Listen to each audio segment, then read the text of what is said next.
ब्रह्मा विष्णु महेश अजर अमर नहीं है। इनका भी आविर्भाव अर्थात जन्म तथा तिरोभाव अर्थात मृत्यु होती है। प्रमाण के लिए देखिए देवी भागवत महापुराण। ब्रह्मा, मैं, विष्णु और शिव, यह तुम्हारी प्रभाव से जन्मवान है। तो हम तो जन्मवान हैं, हमारा तो जन्म होता है और मरते हैं, नित्य नहीं है, हम अविनाशी नहीं है। फिर इंद्रादि दूसरे देवता नित्य किस प्रकार हो सकते हैं? कृपया अवश्य सुनिए जगत गुरु तत्वदर्शी संत रामपाल जी महाराज के अमृत वचन। अब थोड़ी सी इस मौसम ठीक है, थोड़ा सा समय अधिक लेंगे, क्योंकि ये अमृत वर्षा, ये ज्ञान और ये भगवान कदे कानों नहीं सुना था। और आज परमात्मा अपने बच्चों को बैठा बैठा के प्यारते हैं और फिर ये अमृत के प्याले पिला रहा है सच्चे ज्ञान के। और उस सच्चे भगवान की कथा, सत्यनारायण कथा, कबीर साहब का नाम लेने पाप कटे, नाम लेने आत्मा चार्ज होती है। और यहाँ तो सारा दिन उस परमात्मा की ही चर्चा चलती है। आपस में आप भी बैठते हो। यहाँ आप जी को इसलिए बुलाया जाता है कि जैसे पुराने भक्त भी होते हैं जिन्हें 10-10, 15-15 वर्ष हो गए नाम लिए ने, कुछ 2-4 वर्ष के भी हैं और बिल्कुल नए भी आए हैं, पुण्यात्मा भगवान के बच्चे। तो पुराणों के साथ आपका आपस में डिस्कस होता है। सत्संग के बाद आप चर्चा करते हो, नए भक्तों का विश्वास दृढ़ होता है कि सचमुच यहाँ ऐसे ऐसे इनको लाभ हुए हैं, ऐसे ऐसे रोग कटे हैं, ऐसे निर्धन व्यक्तियों का आज गाड़ियां चल रही हैं। तो फिर इससे और दिल डटेगा। और ऊपर से ये दास ज्ञान आपको दे रहा है, इसमें स्पष्ट हो जाएगा। तो ये सारा कुछ मिलाकर इसलिए परमात्मा ने ये आश्रमों की व्यवस्था बनाई है कि यहाँ बैठकर परमात्मा के बच्चे उस मालिक के यथार्थ ज्ञान को और उस भगवान को समझ सके। पुण्यात्माओं, परमात्मा कैसा है और कहाँ प्रमाण है?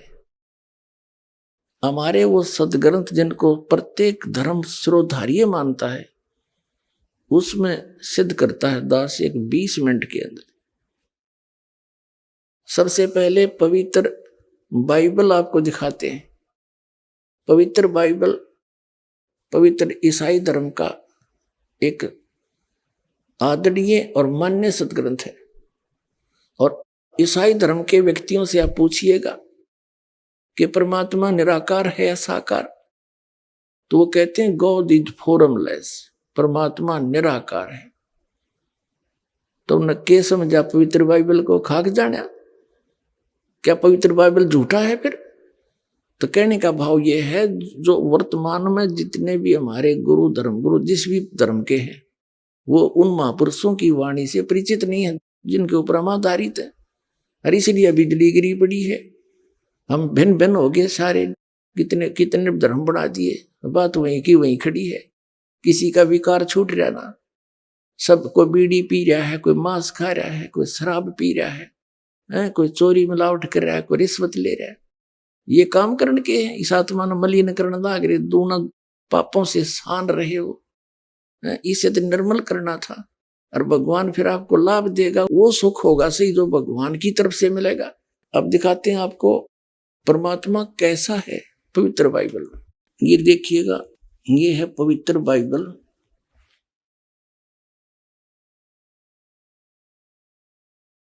संपूर्ण जीवन अध्ययन बाइबल। और ये कहां से छपा है? ये है जर्नल एडिटर है Donald C Stamps MA MDV, ये एसोसिएट एडिटर, ये यहां से छपा है। Printed in India, Life Publishers International, Springfield, Missouri USA, printed in India. ये बना वहां से छपा है। यहाँ पर ये सारा इनका पूरा दे रखे हैं यहाँ पर। इससे आपको पढ़ के सुना होगा दास कि परमात्मा कैसा है। ये है पुराना नियम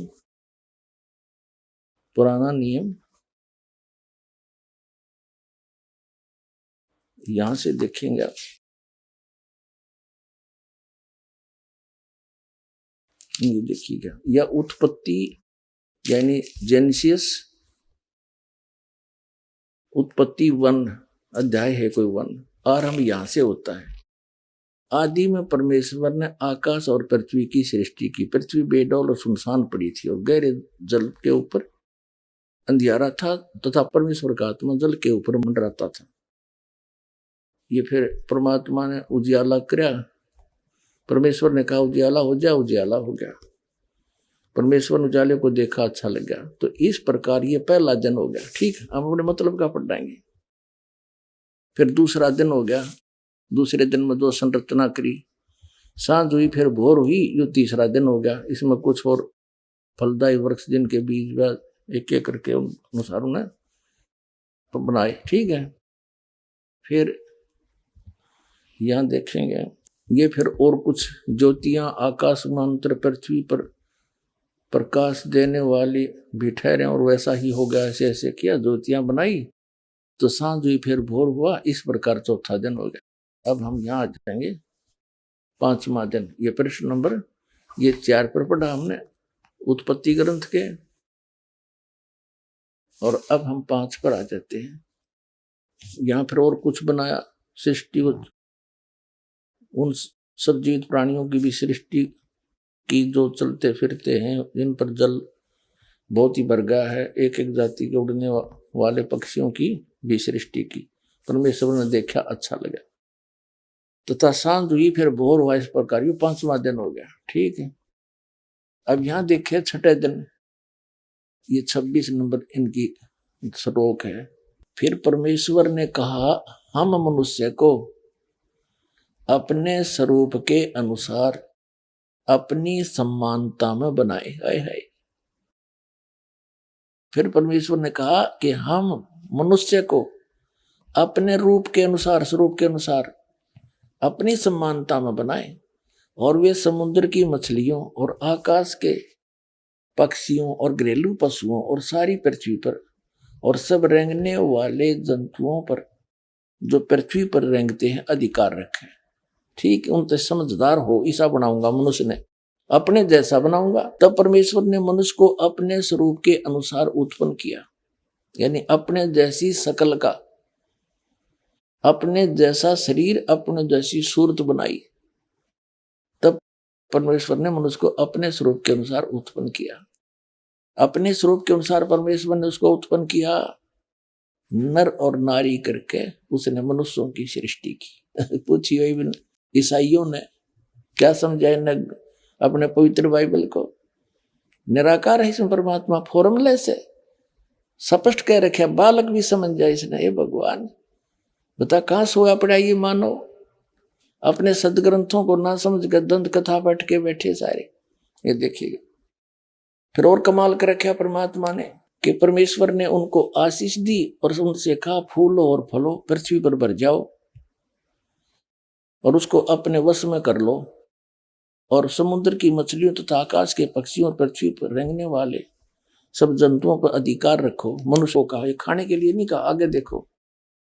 फिर परमेश्वर ने मनुष्यों से कहा, उनसे कहा, मनुष्यों की चल रही है कहानी, सुनो, जितने बीज वाले छोटे छोटे पेड़ सारी पृथ्वी के ऊपर हैं, और जितने वृक्षों में बीज वाले फल होते हैं, वे सब मैंने तुमको दिए हैं, वे तुम्हारे भोजन के लिए। अपने आत्माओं, ये ईसाई खाओ मांस सारा दिन, इसमें है कि तो मांस खाने का परमात्मा का आदेश।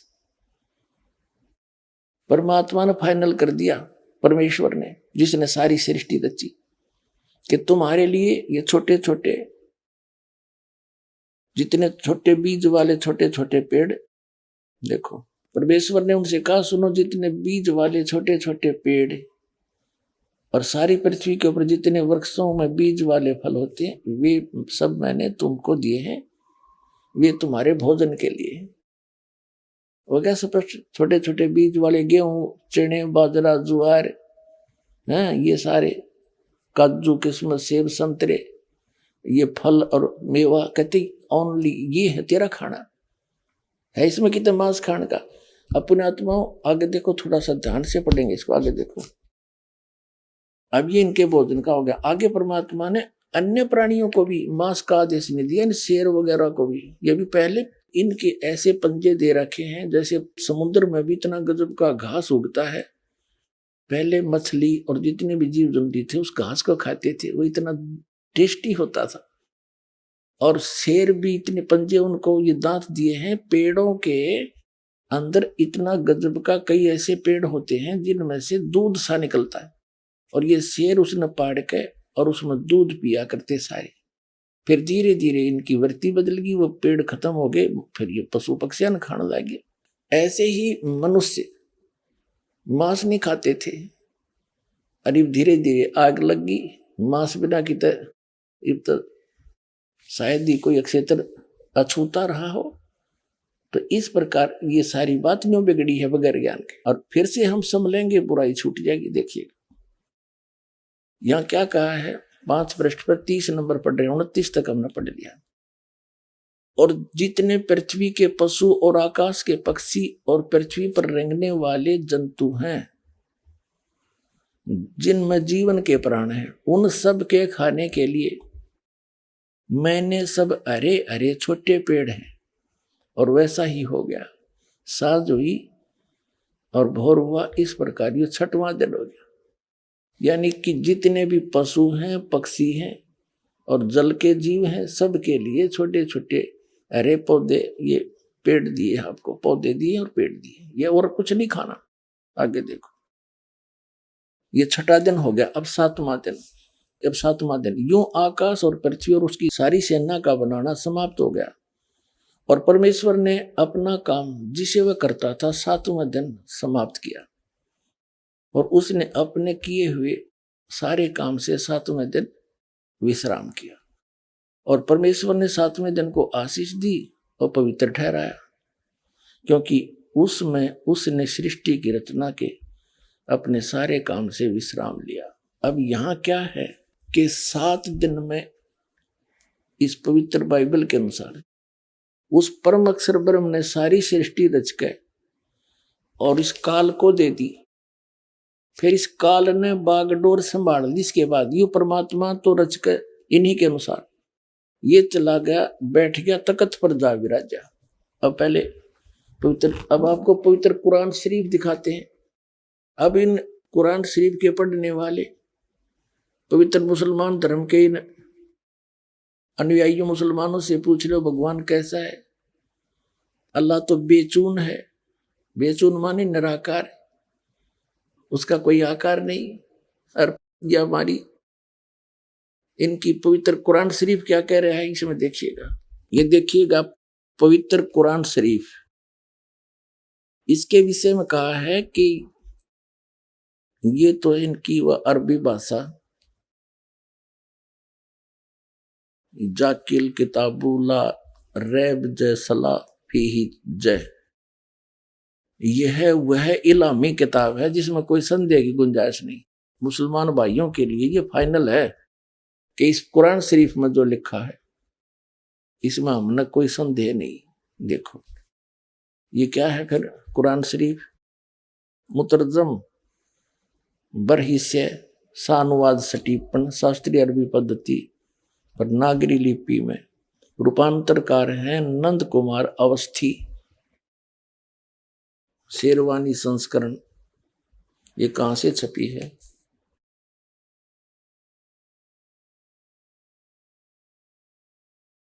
ये वही है सारा। शास्त्रीय अरबी पद्धति पर नागरी लिपि में शेरवानी संस्करण, प्रकाशक है लखनऊ किताबघर, मौसम बाग, सीतापुर रोड, लखनऊ। अब हम इसके 604 पृष्ठ पर आते हैं। सूरत फुरकानी में या सूरतुल फुरकानी कुरान शरीफ, और ये 604 पृष्ठ पे, ये तो है अरबी भाषा लिखी उर्दू में है। ये इतना, ये सारा एक पृष्ठ के अंदर जो लेख है ये है। और इसी को फिर इस नागरी लिपि में एज इट इज अरबी भाषा नागरी लिपि में लिखी है, और फिर इन्होंने कमाल कर रखा है, इसका फिर अनुवाद भी हिंदी में कर रखा है। ये देखिएगा ये लास्ट में इसमें 52 नंबर आयत है सूरत फुरकानी की। तो इसमें क्या लिखा है, फला तुतियल काफिरन व जाहिदम बिही जिहादन कबीरन। अब इसका अर्थ क्या करा इन्होंने, यहां देखिएगा। अब कुरान शरीफ का ज्ञान देने वाला अल्लाह, जैसे श्रीमद् भगवत गीता का ज्ञान देने वाला ब्रह्म काल और ये कुरान शरीफ का ज्ञान देने वाला दोनों एक हैं। श्रीमद् भगवत गीता का ज्ञान देते समय चौथे अध्याय के 34वें श्लोक में गीता ज्ञान दाता कहता कि अर्जुन तू तत्वदर्शी संतों के पास जाकर उस तत्व ज्ञान को समझ और उनको विनम्र भाव से प्रार्थना करने से, कपट छोड़कर दंडोत प्रणाम करने से वो तत्वदर्शी संत तुझे तत्व ज्ञान का प्रकाश करेंगे, तुझे तत्व ज्ञान बतावेंगे। फिर क्या बताता है कि अर्जुन मेरी शरण में रहना है तो तेरी भी मृत्यु मेरी भी मृत्यु, जन्म मृत्यु समाप्त नहीं हो सकती। 18वें अध्याय के 62वें श्लोक में कहा कि तू सर्वभाव से उस परमेश्वर की शरण में जा, उसकी कृपा से तू परम शांति को, सनातन परम धाम को प्राप्त होगा। यानी गीता ज्ञान दाता से अन्य है कोई सुप्रीम गॉड, वो समर्थ परमात्मा। ऐसी कुरान शरीफ का जो ज्ञान दे रहा है वो ब्रह्म है, वही है। और वो सामने ना आकर आकाशवाणी करता, वो उसने प्रतिज्ञा कर रखी है कि मैं अपने वास्तविक रूप में कभी नहीं आऊंगा। तो वो क्या करता है, किसी के अंदर प्रवेश करके अपना ज्ञान दे देता है या आकाशवाणी करके दे देता है। ऐसे ही ये कुरान शरीफ का ज्ञान हजरत मोहम्मद जी को प्राप्त हुआ किसी फरिश्ते के द्वारा, उस काल ने भेजा, या उसके अंदर कोई फरिश्ता अंदर प्रवेश करके बोले, चादर ओढ़ कर लेट जाता था, अंदर से आवाज आती थी, लिखने वाला लिखता रहता था, या आकाशवाणी के माध्यम से कुरान शरीफ लिखी गई। अब इसमें क्या बताया है कि कुरान शरीफ का जो ज्ञान दाता है उसको मुसलमान धर्म अपना अल्लाह मानते कि वो हमारा भगवान है। अल्लाह ने कुरान शरीफ का ज्ञान दिया और वो अल्लाह के कह रहा है, वो कुरान शरीफ बोलने वाला अल्लाह क्या कह रहा है ये देखिएगा। वो क्या कह रहा है कि हजरत मोहम्मद जी को जैसे ब्रह्म ने अर्जुन को श्री कृष्ण में प्रवेश करके ज्ञान दिया, वही बोल रहा है। हजरत मोहम्मद जी को कह रहा कि ए पैगंबर, ये काफिर है ना, ये कबीर नामक वो जो सुप्रीम पावर है, वो सबसे सर्वशक्तिमान परमात्मा है, पाप नाशक है, जिसने सारे ब्रह्मांडों की रचना करी। उसको ये काफिर लोग उस कबीर को अल्लाह नहीं मानते, और तू इनकी बातों में मत आना। मैं जो तुझे कुरान शरीफ के माध्यम से जो ज्ञान दे रहा हूं, इन दलीलों पर तू विश्वास करना और उनके साथ संघर्ष करना। जिहाद का मतलब लठ बजाना नहीं, संघर्ष करना। वो अपना काम करो तो उनकी बातों में मत आना। देखिए अब हम पढ़ रहे हैं सूरत फुरकानी 25 कुरान शरीफ 604 पृष्ठ पे और इसकी 52 नंबर आयत को। ये तो अरबी भाषा है, यह लिखी है देवनागरी में, पर ये वही जो कि तू यहाँ पर अरबी भाषा है, लिखी है उर्दू में। इस अरबी भाषा का अनुवाद फला तुतियल काफिरन व जाहिदुम बिही जिहादन कबीरन, यहां देखना, यहां अनुवाद किया है। कुरान शरीफ के ज्ञान देने वाला अल्लाह कह रहा कि ए पैगंबर हजरत मोहम्मद को तुम काफिरों का कहा न मानना और इस कुरान शरीफ की दलीलों से उनका सामना बड़े जोर से करो। अब यहां इन्होंने थोड़ा सा अनुवाद गलत कर दिया, इन्होंने कबीर का अर्थ बड़ा कर दिया। यो कबीरन है ना, जैसे संस्कृत में उत्तमम लिख दे वो मैं हट जा है, उत्तम रह गया, तो कबीरन का यू न हट जा, कबीर रह गया, कबीर है। थोड़ा सा और कंसेप्ट क्लियर करते हैं। ये कुरान मजीद है, ये वही है जो का त्यों लेख, केवल नाम बदल दिया, लेख जो का त्यों है, इसमें लेखक अनुवादक दूसरा है इस करके। मऊ अरबी मतन मुर्तजम, और इसका है प्रकाशक है ऑफिस बुक डिपो 422 मटिया मेल जामा मस्जिद दिल्ली 6। ये है कुरान मजीद हिंदी मुतरजम अरबी मतन, तर्जुमा यानी अनुवाद मौलाना फतेह मोहम्मद खान साहिब जालंधरी, तसही मौलाना अब्दुल मजीद सरवर साहिब, प्रकाशक है Farid book depot private limited नई दिल्ली। अब हम इसमें एक तो ये दिखाते हैं आपको, इनका ये प्रश्न नंबर 6 पे थोड़ी सी झलक दिखाते हैं आपको। ये कुरान शरीफ कैसे, ये मुकदमा नामक कोई अध्याय है, कुरान मजीद के उतरने और संग्रह व संकलन के हालात। कुरान मजीद एक पवित्र किताब है, मजीद कहो चाहे कुरान शरीफ कहो, जो अंतिम नबी हजरत मोहम्मद सल्लल्लाहु अलैहि वसल्लम पर उतारी गई।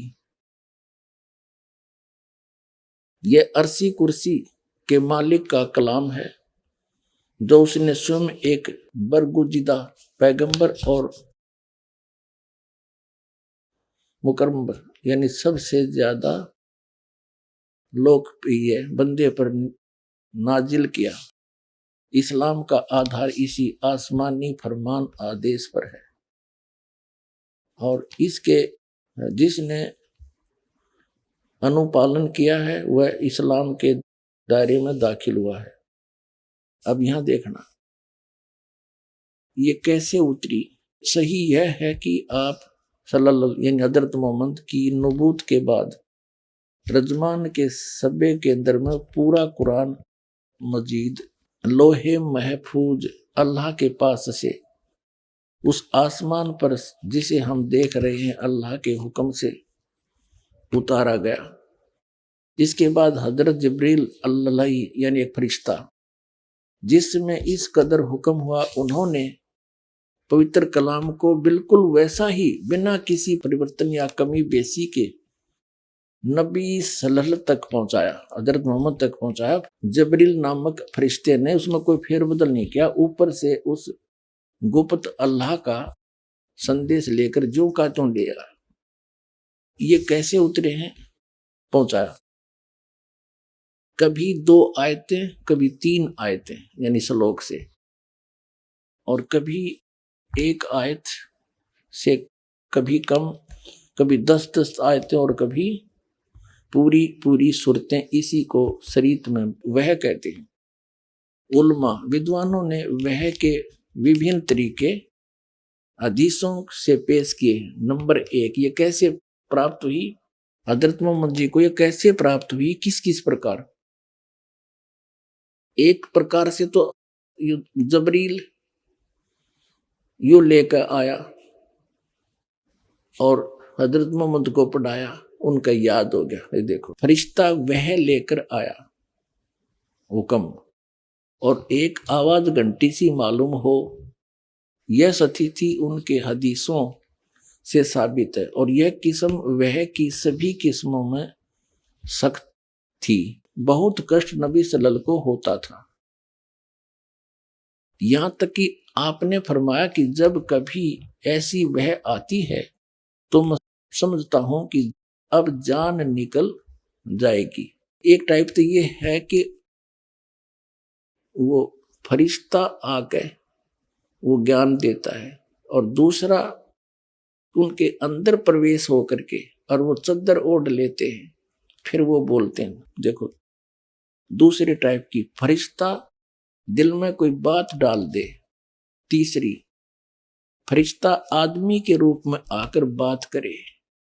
यह किस्म बहुत आसान थी और इसमें कष्ट न होता था। चौथा, अल्लाह ताला जागते में नबी सल्लल्लाहु यानी हजरत मोहम्मद से कलाम फरमाए, आकाशवाणी करे, जैसा कि सबे मेराज की रात में। पांचवा, अल्लाह ताला सपने के हालत में यानी जैसे सपना सा करके कलाम फरमाए। यह किस्म सही हदीसों से साबित है। अब पांचवा, फरिश्ता सपने की हालत में आकर, छठे नंबर है, आकर कलाम करे, मगर अंतिम 2 किस्म के कुरान मजीद खाली हैं। पूरा कुरान जागने की स्थिति में नाजिल हुआ, अगरचे कुछ उलमा ने सूरह कौसर को आखिर किस्म से माना है, लेकिन ये अपने को बता रहे हैं उसके प्रूव करने के लिए, इसको रद्द कर दिया है। तो इस प्रकार जिसको ये मुसलमान भाई अपना अल्लाह मानते हैं, उसने अपना संदेश और अध्यात्म ज्ञान ये मानते हैं कि उसने इस तरह से हजरत मोहम्मद तक भेजा, और यो सारा का सारा ज्ञान कुरान शरीफ का, कुरान मजीद को शरीफ एक है, इनके अल्लाह का दिया है। उसमें बीच में फरिश्ते ने कुछ मिलावट नहीं करी, ये आपने पढ़ ली।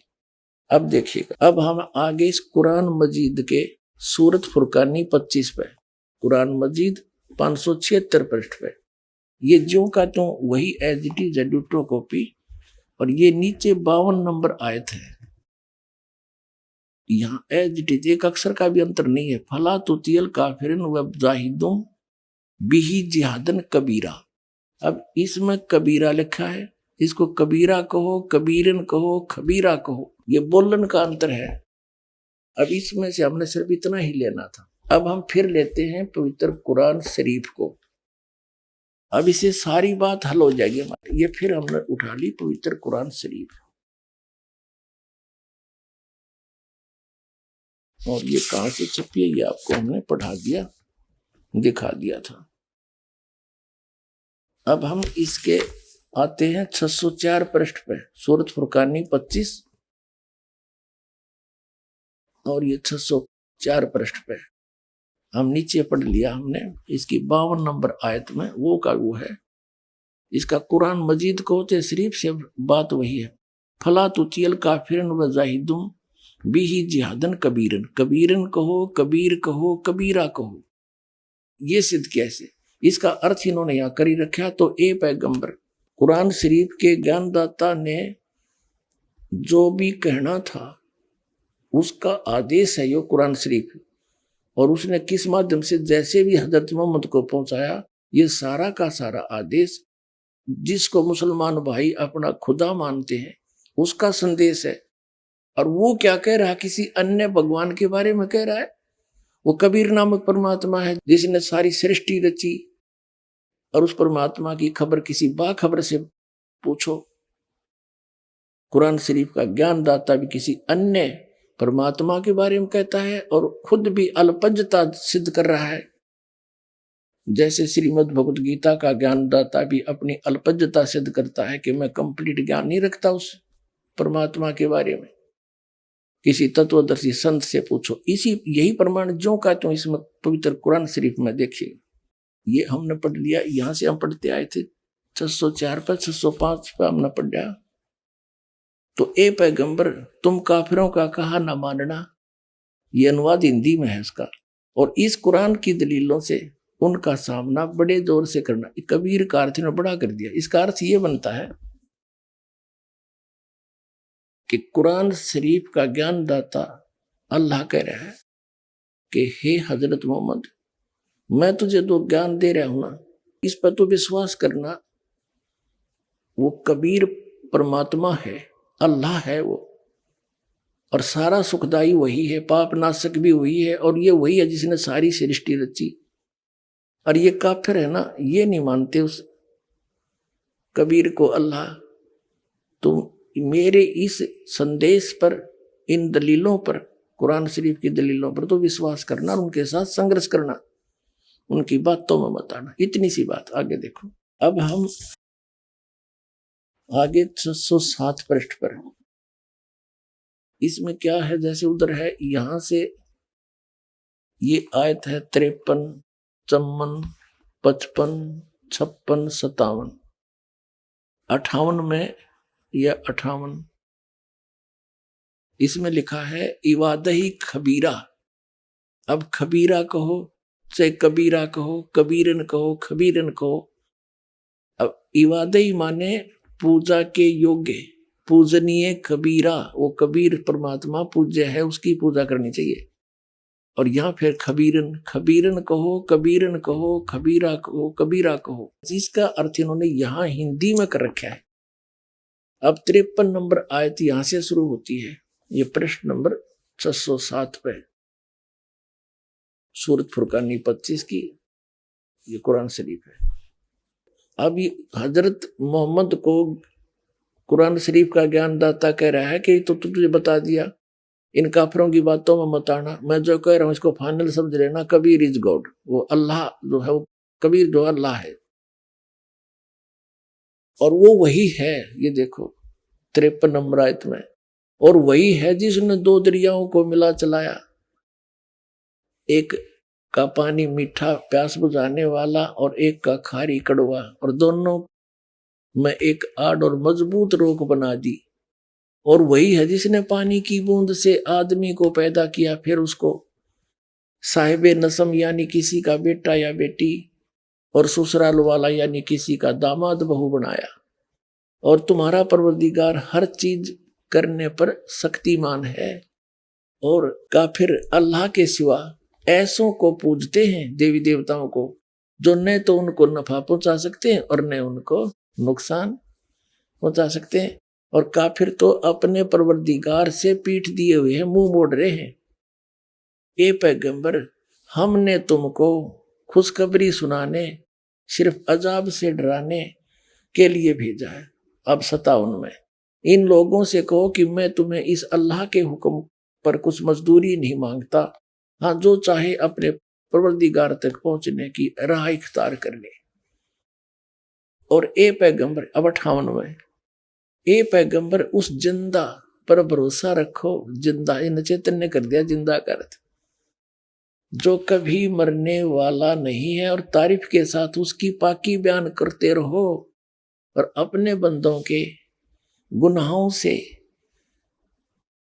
वह काफी खबरदार है। ये 58 नंबर है ना, खबीरा का इन्हें काफी कर दिया, यानी बड़ा घना। अरे लिखना था वो कबीर पूजा के योग्य है और अपने बंदों के सब गुनाहों को, पापों का नाश कर देता, वो सब जानता है। 58वां, उस जिंदा पर। अब जिंदा कबीर साहब कहते हैं कि हम मोहम्मद जी को मिले थे, क्योंकि अच्छी आत्माओं को मिलते हैं, जैसे आदरणीय धर्मदास साहिब जी को मिले, आदरणीय मलुकदास साहिब जी को मिले, आदरणीय दादू साहिब जी को, आदरणीय नानक साहिब जी को, आदरणीय गरीबदास साहिब जी गांव छुड़ानी जिला दद्दर वाले को, आदरणीय गीसा दास साहिब जी गांव खेखड़ा जिला मेरठ उत्तर प्रदेश वाले को, और आदरणीय हजरत मोहम्मद जी को मिले। तो कबीर साहब कहते हम मोहम्मद को मिले और हम मोहम्मद को वहां ले गए सतलोक में, इच्छा रूपी वहां नहीं रहे हो, क्योंकि यहाँ इनके बहुत से अनुयायी हो गए थे काफी संख्या में, और वहां नहीं रहे हो। उल्ट मोहम्मद मैल पठाया, हमने वापस छोड़ दिया, और गुज बीरज एक कलमा लाया, और रोजा बंग नमाज दई रे, बिस्मल की नहीं बात कही रे। नबी मोहम्मद नमस्कार है, राम रसूल कहाया, 1,80,000 को सौगंध जिन नहीं करत चलाया। अरस कुरस पर अल्लाह तकत है, खालिक बिन नहीं खाली, और वो पैगंबर पाक पुरुष थे साहिब के अबदाई। कबीर साहब कहते हम इनको मिले थे जिंदा महात्मा के रूप में, और इनको हम ऊपर लेकर गए, पर इसने हमारी बात मानी नहीं। उल्ट मोहम्मद मैल पठाया, इस शरीर में छोड़ दिया। तो ये फिर कहते हैं गुज बीरज एक कलमा लाया, एक मंत्र है कलमा, जैसे गायत्री मंत्र को, इस तरह का। और रोजा बंग और नमाज दई रे, हजरत मोहम्मद जी ने व्रत रखन की और आवाज लगान की बंग और नमाज करने की बात कही थी, बिस्मल की नहीं बात कही रे। उन्होंने ये बकरे मारने की बात नहीं की, क्योंकि अरस कुर्स पर अल्लाह तकत है, अल्लाह का तकत है ऊपर, अरस के कुर्स पर आसमान के आखिरी सतर पर सतलोक रहता परमात्मा। अरस कुर्स पर अल्लाह तकत है, खालिक बिन नहीं खाली। और ये पैगंबर तो पाक पुरुष थे, ये तो पवित्र आत्मा थी, साहिब के अब्दाली यानी परमात्मा के ये कृपा पात्र थे। ये ऐसा काम करे, मांस खाते ये ज्ञान होकर के, ये तुमने अपने जाड़ के स्वाद में बात बिगाड़ रखी है। कहते हैं नबी मोहम्मद नमस्कार है, वो तो एक आदरणीय महापुरुष थे, राम रसूल कहाया, भगवान का वो पैगंबर कहलाया। और 1,80,000 को सौगंध जिन नहीं कर चलाया। हजरत मोहम्मद जी के कुल 1,80,000 अनुयायी बने थे। उन्होंने कोई मांस नहीं खाता था, यहां तक कि ब्याज भी नहीं लेते थे आपस में किसी से, भरी मदद किया करते थे। तो जो आदमी इतना दयालु हो कि ब्याज की पीड़ा भी नहीं देनी, क्या वो मांस खाने की सलाह देगा? तो कहते हैं नबी मोहम्मद नमस्कार है, राम रसूल कहाया, 1,80,000 को सौगंध। कहते सौगंध है उन महापुरुषों की, उन्होंने जिन नहीं कर्ज चलाया, उन्होंने तुम्हारी तरह बकरे नहीं काटे।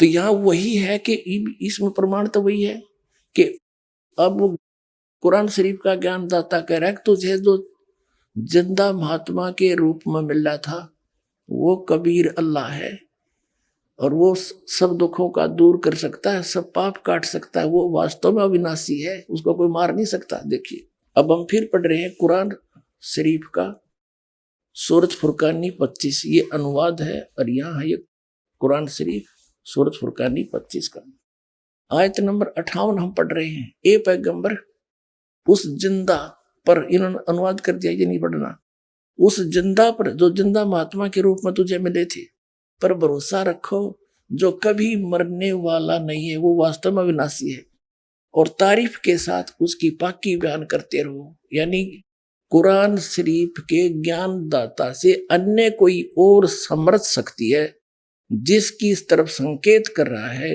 कुरान शरीफ का ज्ञान दाता पुण्यात्मा, ये समझ लेना, बस इसमें इतना समझना है। तारीफ के साथ उसकी पाकी यानी पवित्रता की बयान माने महिमा करते रहो, और अपने बंदों के गुनाहों से वह जो कबीर लिखना था, वह कबीर खबरदार है, खूब जानता है, थारे दुखों को खूब दूर कर देगा, वो बालक नहीं है, उसकी महिमा करो, उसका गुणगान करते रहो। आगे देखो 58 पढ़ ली, अब 59 में, अब 59 नंबर हम पढ़ेंगे, 58 पूरी होगी। जिसने आसमानों और जमीन और जो कुछ उनके बीच में है सबको 6 दिन में पैदा किया, जैसा पवित्र बाइबल में लिखा है। फिर तख्त पर जा विराजा, वह अल्लाह बड़ा।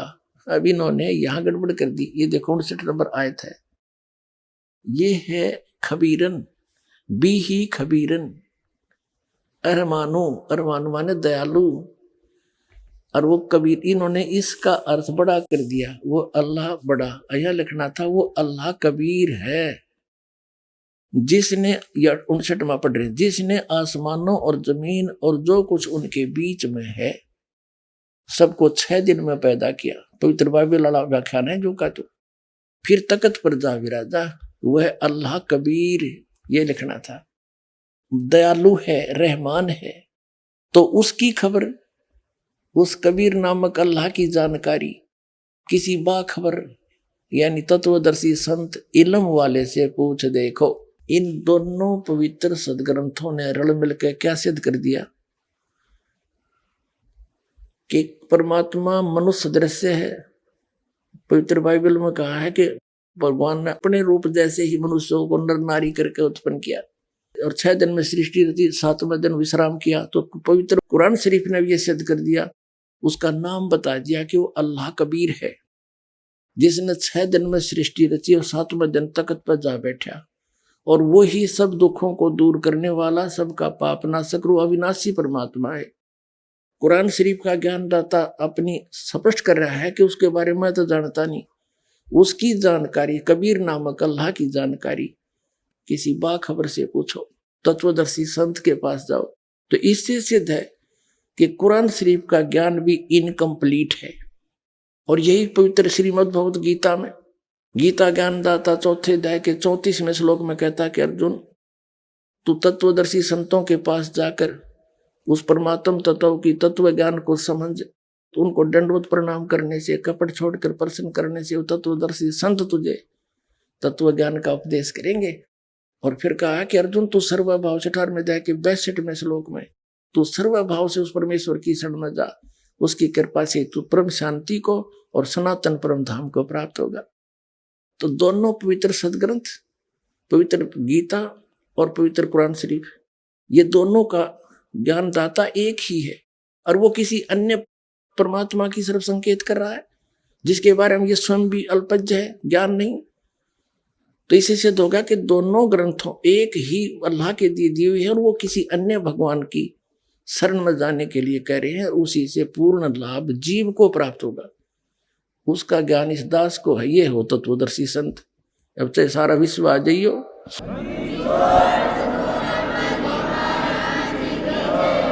अब पुण्यात्मा यहां तक तो हो गया यू क्लियर कि who is God, Kabir is God. अब क्या है, जैसे पवित्र बाइबल में ये स्पष्ट हो गया कि परमात्मा ने किसी भी प्राणी को मांस खाने का आदेश नहीं दे रखा। पवित्र बाइबल में आगे कहीं मांस खाने का यदि कोई प्रावधान है तो उस अल्लाह का नहीं है, वो किसी अन्य इस काल का आदेश हो सकता है, इसके फरिश्तों का हो सकता है, लेकिन वो हमें मान्य नहीं। जैसे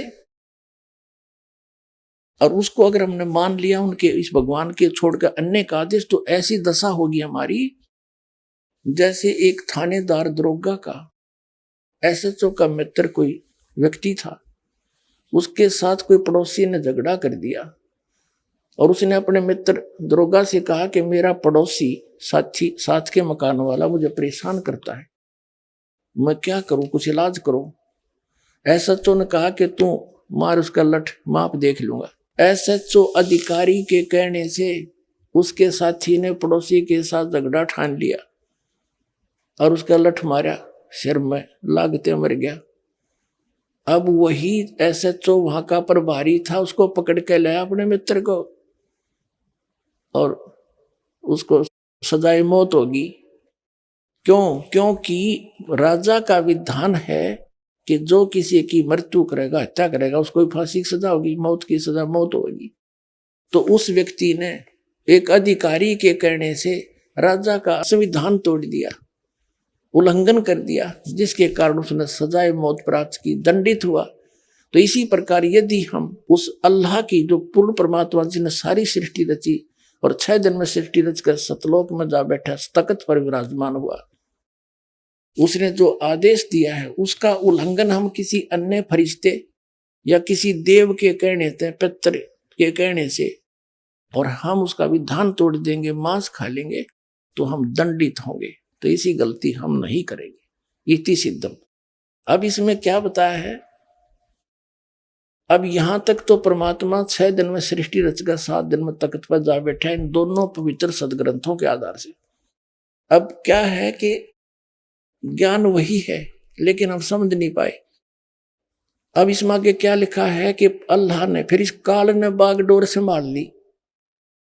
अल्लाह ने, भगवान ने एक आदम नाम का व्यक्ति उत्पन्न किया, फिर उसकी पत्नी हव्वा बनाई, उन दोनों को एक वाटिका में छोड़ दिया और उनको हिदायत दे दी कि इस वाटिका के बीचों बीच जो फल लगे हैं पेड़ों के, इनको ना खाना, नहीं तो मर जाओगे। तो वो वहां रहने लगे। कहते भगवान ने ये अन्य जीव जंतु भी उत्पन्न कर दिए इस काल ने, फिर जैसे भी। तो उनमें कहते सर्प बड़ा धूर्त था, उसने उन आदम और हव्वा से कहा कि तुम ये बीच वाले पेड़ों के फल क्यों नहीं खा रहे हो। और वो नंगे फिरे थे, उनको कोई कपड़ा का अपने तन की सोधी नहीं थी, उनको इतना अचेत सा बना रखा था। तो उन्होंने कहा, सर्प से कहा कि हमारे को भगवान ने मना किया है कि इसको खाओगे तो मर जाओगे। सर्प बोला ये ऐसा नहीं है, अल्लाह तुम्हें बहका रहा है, इसके खाने से तुम्हें भले बुरे का ज्ञान हो जाएगा, इसलिए मना कर दिया, कहीं तुम इसको खाकर और अल्लाह के जैसा ज्ञान ना हो जाए तुम्हें, वो तुम्हें मूर्ख बनाकर रखना चाहता है। तो उस औरत ने फल तोड़ दिया, आप भी खा लिया, अपने पति से भी खवा दिया। तो उन्होंने चेतना होगी, उनका नशा सा उतर गया, उन्होंने देखा तुम नंगे हो, तो उन्होंने वह अंजीर के पत्ते चौड़े चौड़े होकर उनका एक लंगोट बना लिया, आपस में अपने गुप्तांग ढक लिए। कहते शाम के समय भगवान, पवित्र बाइबल का बता रहा हूं, ड्यूटो कॉपी आपको एक सिंपल लैंग्वेज में।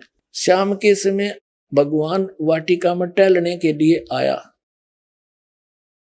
और वो दोनों आवाज सुनकर छुप गए। भगवान ने आवाज लगाई कि आदम हवा तुम कहाँ हो? उन्होंने कहा कि हम नंगे हैं, आपको देखकर हमें शर्म आ रही है, हम छुप गए हैं। तो भगवान आया उनके पास और उनसे कहा कि क्या तुमने ये बीच वाले फल, पेड़ के फल खा लिए? खा। आइए अब हम उन श्रद्धालुओं के अनुभव जानते हैं जो जगत गुरु तत्वदर्शी संत रामपाल जी महाराज जी से दीक्षा प्राप्त कर चुके हैं तथा उनके द्वारा बताए गए भक्ति मार्ग पर चल रहे हैं। नमस्कार सर। नमस्कार सर, क्या नाम है आपका? सर, मेरा नाम ज्ञानी दास है।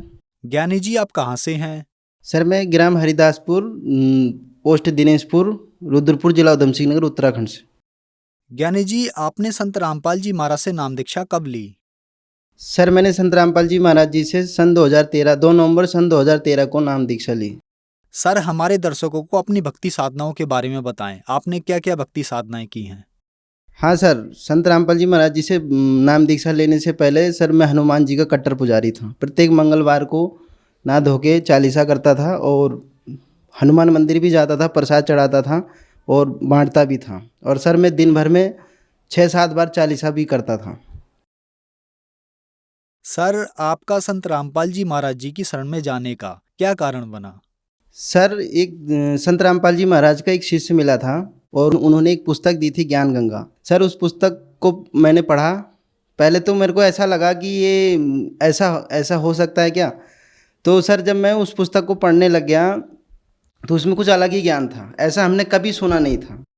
उसमें जब हमने पढ़ा तो वेद शास्त्रों की सारी बातें थी और सब भक्ति के बारे में, गुरु के बारे में क्या होते सब कुछ पढ़ा हमने। ऐसे हम कभी सुना करते थे वेद शास्त्रों के बारे में, वेदों के बारे में।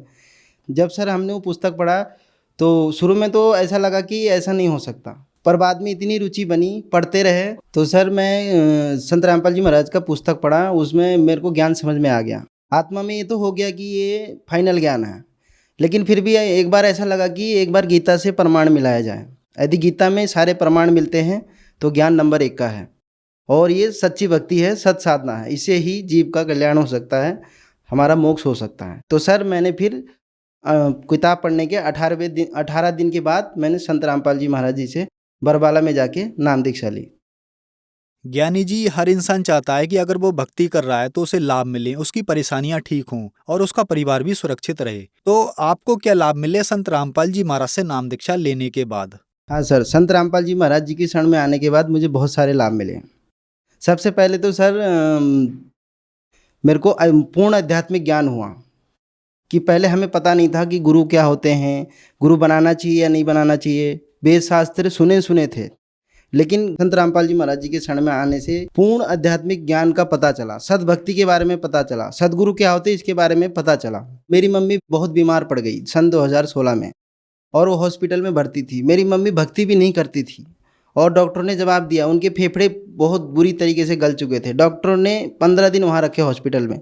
डॉक्टर ने जवाब दे दिया ये नहीं बचेंगी। फिर भी हमारे पूरा परिवार, बड़े भाई सब उनसे मिन्नतें करते रहे, जितने पैसे चाहिए ले लो, लेकिन हमारी मम्मी को ठीक कर दो। बड़े बड़े डॉक्टर थे, सर्जन थे, सब ने यही कहा ये ठीक नहीं हो सकती, आप इनको घर ले जाओ, ये कुछ ही दिनों की मेहमान है करके। हमारे मम्मी के फेफड़े बुरी तरीके से गल चुके थे, कुछ भी नहीं बचा था उस, और डॉक्टर ने साफ मना कर दी ये नहीं बचेंगी। तो फिर सर हम उनको घर ले आए और घर में आने के बाद मम्मी की हालत बहुत बेकार हो चुकी थी। बिस्तर पे पड़ी थी, ना बोल पा रही थी, ना किसी को सुन पा रही थी, बस ऐसी जिंदा लाश हो गई थी। सबको यही लगा कि अब ये नहीं बचेंगी। मैंने सर संत रामपाल जी महाराज जी से नाम लिया था। तो वैसे तो हम क्या कर सकते थे, लेकिन मम्मी की ये हालत थी, मैं उनका बेटा था, तो मुझे बहुत दुख लगता था कि मम्मी का ये बुरा हाल है, अब तो नहीं बचेगी। डॉक्टर ने भी जवाब दे दिया है। तो सर फिर मम्मी को मैंने यही कहा कि मम्मी, सबको बचाने वाले भगवान हैं, संत रामपाल जी महाराज पूर्ण सदगुरु हैं, वही परमात्मा हैं। आप उनको याद करो, उनको सच्चे दिल से याद करो। आप भक्ति तो नहीं करती, लेकिन सच्चे दिल से याद कीजिए, वही आपकी रक्षा कर सकते हैं, वही आपकी आयु बढ़ा सकते हैं। लेकिन यदि आप उनसे प्रार्थना करोगे तो सद्भक्ति करने के लिए प्रार्थना करना, तभी वो आप पे दया करेंगे। तो सर मेरी मम्मी ऐसी हो गई थी कि बोल भी नहीं पा रही थी और उसी दौरान मेरी मम्मी का अंत समय आ गया था। मेरी मम्मी को रात को यम के दूत दिखे, 4 यम के दूत आए। विकराल शरीर था, लंबे लंबे बाल थे और उनके दांत बहुत बड़े बड़े थे। तो सर मम्मी को यम के दूत दिखे और फिर मम्मी बहुत डर गई और बोल भी नहीं पा रही थी। क्यों? क्योंकि भक्ति करती नहीं थी। तो यम के दूतों ने उसकी जुबान को भी बंद कर दिया। तो मम्मी बुरी तरीके से डर गई, क्योंकि सब उन्हें पता चल गया मेरा अंत समय आ गया। तो मैंने मम्मी को हर बार समझाता था, मम्मी हमेशा संत रामपाल जी महाराज को ही याद करना, वही सबको बचा सकते हैं, वही सब कुछ कर सकते हैं। तो मम्मी ने उस समय मुसीबत के समय उन मम्मी के मुंह से आवाज़ नहीं निकली, लेकिन मम्मी ने फिर भी अंत में बहुत जिद करके एक बार ये बोला, पिताजी बचाओ। तैसे ही वहाँ पे संत रामपाल जी महाराज प्रकट हो जाते हैं और मेरी मम्मी, वो यम के दूत आकाश में उड़ जाते हैं और मेरी मम्मी देखती है कि गुरुजी आ गए। इससे पहले हमारी मम्मी ने कभी गुरुजी को देखा नहीं, ना नाम लिया। फ़ोटो में मैं घर में भक्ति करता था, वो फ़ोटो देखती थी मम्मी। तो मेरे मम्मी को ये पता चल गया कि ये गुरुजी हैं, संत रामपाल जी महाराज हैं। तो मेरी मम्मी ने मेरे गुरुजी आए संत रामपाल जी महाराज और मेरी मम्मी को आशीर्वाद दिया और कहा, बेटा मैं तेरी आयु बढ़ाता हूँ और इस आयु को सद्भक्ति के लिए ही दे रहा हूँ, सद्भक्ति करना और अपना कल्याण कराना। और परमात्मा ये भी बोले कि मैं अपने भगत के कारण, मैं अपनी भगत की लाज बचाने के लिए आपको जीवन दान देता हूँ, क्योंकि मेरा भगत दुखी था करके। मैंने गुरुजी से यही प्रार्थना किया कि गुरुजी, मैं ये नहीं कहता मेरी माता को जीवन दान दो या उनको स्वस्थ करो, मैंने ये कहा था कि अगर वो दुखी होंगी तो हम भी दुखी होंगे, तो परमात्मा आप दया करो। तो मेरे गुरुजी आशीर्वाद देकर चले गए। उसी दिन मेरी माता जी ने 1 महीने तक कोई आहार नहीं किया, न किसी से बोल पाई, न किसी की बातें सुन पाती थी। लेकिन उसी के जस्ट दूसरे दिन सुबह से मेरी मम्मी बोलने लग गई, अपने पाँव पे चलने लग गई और खाना खाने लग गई। मैं सत्संग में जा रहा था रविवार के दिन, लेकिन किसी कारणवश मैं वहाँ नहीं जा पाया, वापस घर आ गया। जब मैं दोपहर को घर आया, मम्मी आई, बैठी, मेरे से बात करने लगी। तो मैंने देखा कि मम्मी खुद अपने पाँव पे चल के आई। मैं हैरान हो गया। तो मैं मम्मी से कुछ पूछता, उससे पहले मम्मी मुझे ये सारी घटना बताने लग गई कि ऐसे ऐसे मेरे को यम के दूत दिखे थे, संत रामपाल जी महाराज आए, मेरे को आशीर्वाद दिया, जीवन दान दिया, सद्भक्ति के लिए ऐसे संत रामपाल जी महाराज बोल के गए। मैंने कहा, मम्मी ये तो बहुत ही अच्छी बात है, अब आप सद्भक्ति करना, अब आप गुरुजी से नाम ले लो। तो सर मेरी मम्मी को फिर संत रामपाल जी महाराज जी से मैंने उनको उपदेश दिलाया। 5-6 साल हो गए, आज भी मेरी माता पूर्ण रूप से स्वस्थ है, अपने पाँव पे चलती है और उनको कोई दिक्कत नहीं, कोई तकलीफ नहीं। और सर मेरी बहन के ऊपर 10 प्रेत आत्माएं थे और उसको दुखी कर रहे थे और वो चिल्ला चिल्ला के बोल रही थी कि ये 10 के 10 खड़े हैं, मेरे को नहीं छोड़ेंगे, मुझे नहीं छोड़ेंगे। उसके हाथों को खींच रहे थे, उसे बहुत दुखी कर रहे थे, वो चिल्ला रही थी, ये कह रही थी ये 10 के 10 खड़े हैं, ये आज मुझे नहीं छोड़ेंगे। सर मैंने नया नया उपदेश लिया था, उस समय प्रथम मंत्र मिला था मुझे। पूरे घर वाले वहाँ उपस्थित थे, सब रो रहे थे कि अब क्या होगा, नहीं बचेगी। उससे पहले कई तांत्रिकों को दिखाया, हॉस्पिटल में भी एडमिट कराया, लाखों रुपए खर्च भी किया, लेकिन मेरी बहन ठीक नहीं हुई। उस समय मैं भी बैठ के देख रहा था कि अब क्या होगा, कुछ नहीं हो सकता। लेकिन परमात्मा की प्रेरणा हुई, संत रामपाल जी महाराज की प्रेरणा हुई। तो अचानक से संत रामपाल जी महाराज जी ने प्रेरणा किया और मेरे मुंह से बहुत तेज निकल गया, बंदी छोड़ सदगुरु रामपाल जी महाराज की जय, बंदी छोड़ सदगुरु रामपाल जी महाराज की जय हो। वो मेरी बहन को सब छोड़कर मेरे तरफ देखने लगे, इसको क्या हो गया, ये क्या बोलने लग गया। तो कहते वो मेरी बहन के जो ऊपर जो 10 प्रेत आत्माएं थे, जो मेरी बहन चिल्ला चिल्ला के बोल रही थी, हम मेरे को नहीं छोड़ेंगे, आज मार देंगे, आज मार देंगे, नहीं छोड़ेंगे, 1 महीने से दुखी कर रहे थे। तो सर वो सारे के सारे प्रेत आत्मा जो 10 के 10 थे वो वहाँ से भाग गए और मेरी बहन बेहोश हो गई। फिर उनको पकड़ के हम अंदर लेके आए। 1 महीने से मेरी बहन ने ना कोई पानी पिया, ना कोई खाना खाया। तो सर उसी रात को जहाँ मैंने आसन लगाया था संत रामपाल जी महाराज का, वहाँ पर लेकर आए और वहाँ मेरी बहन ने पानी भी पिया और खाना भी खाया और उसी दिन से पूर्ण रूप से स्वस्थ हो गई। मैंने संत रामपाल जी महाराज जी से प्रार्थना भी लगवाया था। तो मेरी बहन के लिए बोला गुरुजी ने, जल्द से जल्द बेटी को नाम दिला दो। तो संत रामपाल जी महाराज जी के यहाँ उसे ले जा हमने उपदेश दिलाया। तो मेरी बहन आज पूर्ण रूप से स्वस्थ है, उसको कोई दिक्कत नहीं है। सर मेरे को एक बीमारी हो गई थी, फिस्टुला, जिसे भगंदर कहते हैं। 2 साल से था, मुझे पता नहीं चला। मैं बहुत तकलीफ होती थी, मुझे तो बहुत दर्द होता, पस आता था, लेकिन मेरे को पता नहीं था कि ये क्या तकलीफ है। जब 2 साल बाद मुझे बहुत दिक्कत होने लग गई, तो सर मैं डॉक्टर के पास गया। तो डॉक्टर ने सीधे मेरे को सर्जन के पास भेज दिया। उन्होंने बोला इसका ऑपरेशन होगा। मैं सर्जन के पास गया, सर्जन ने यही बोला इसका ऑपरेशन हो। उन्होंने मेरे से 10-12 टेस्ट करवाए, HIV टेस्ट करवाए, शुगर टेस्ट करवाया और भी बहुत सारी टेस्ट करवाए मुझसे। उन्होंने बाद में बोला आपको ऑपरेशन कराना पड़ेगा। सर्जन डॉक्टर ने ये कहा, मैं लिख कर देता हूँ 99% ऑपरेशन से ही ठीक होते हैं, क्योंकि उन्होंने ये भी टेस्ट करवाया था कि इस फिस्टुला की पहुंच कहाँ तक हो चुकी है। उन्होंने ये कहा था कि इसकी पहुंच हड्डी तक जा चुकी है, अब ये कैंसर का रूप ले सकता है, अगर इन्फेक्शन हड्डी में हो गया तो कैंसर बन सकता है और आप अगर जल्द से जल्द इसका ऑपरेशन नहीं कराते हैं तो आपको कैंसर होने से कोई नहीं बचा सकता। ये वहाँ के डिस्ट्रिक्ट हॉस्पिटल के सर्जन, जो सबसे बड़े डॉक्टर होते हैं सर्जन, उन्होंने ये बोला था, मैं लिख के दे सकता हूँ। तो सर मैं बहुत दुखी हो चुका था उस समय कि अब मेरा क्या होगा, ऑपरेशन के लिए बोल दिया, मैं बहुत डर गया, मैं ऑपरेशन नहीं कराऊंगा करके। और मेरी उस समय आर्थिक स्थिति भी ऐसी नहीं थी कि हम ऑपरेशन करा सकते थे। मैं बहुत डर गया, क्या करते, मैंने किसी से नहीं बोला, घर में भी किसी से नहीं कहा। तो फिर सर मेरे को गुरुजी सपने में आए, सपने में आकर गुरुजी ने बोला कुछ नहीं होगा, आप ठीक हो जाओगे, ऑपरेशन मत कराना।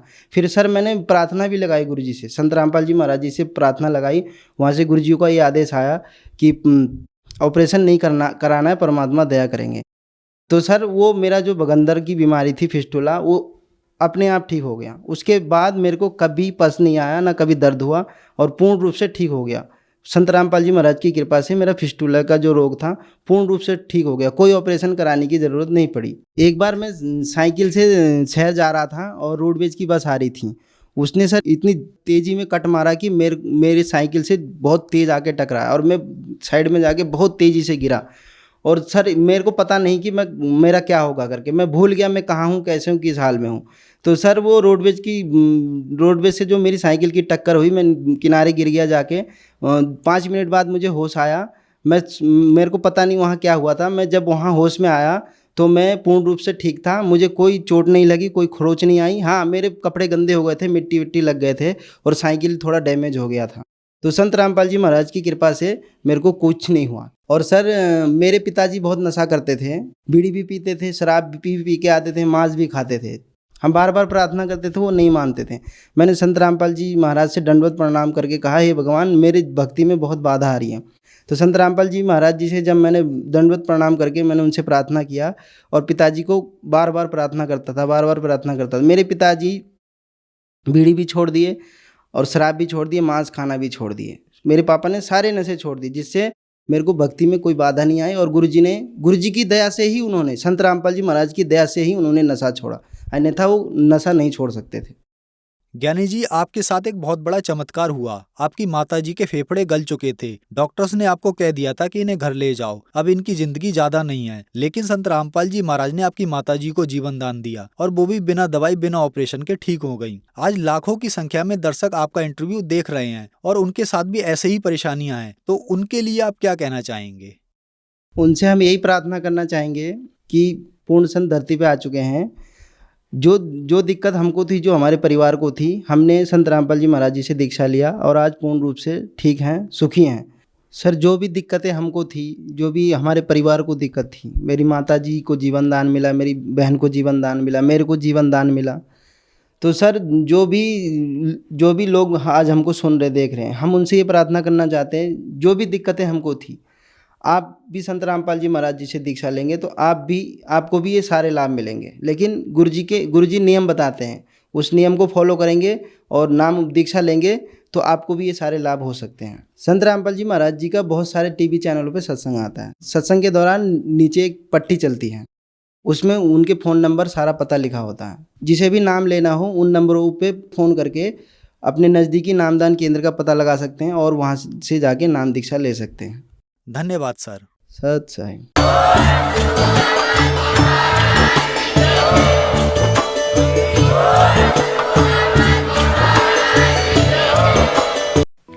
आप सुन रहे थे जगत गुरु तत्वदर्शी संत रामपाल जी महाराज के मंगल प्रवचन। अधिक जानकारी के लिए संपर्क करें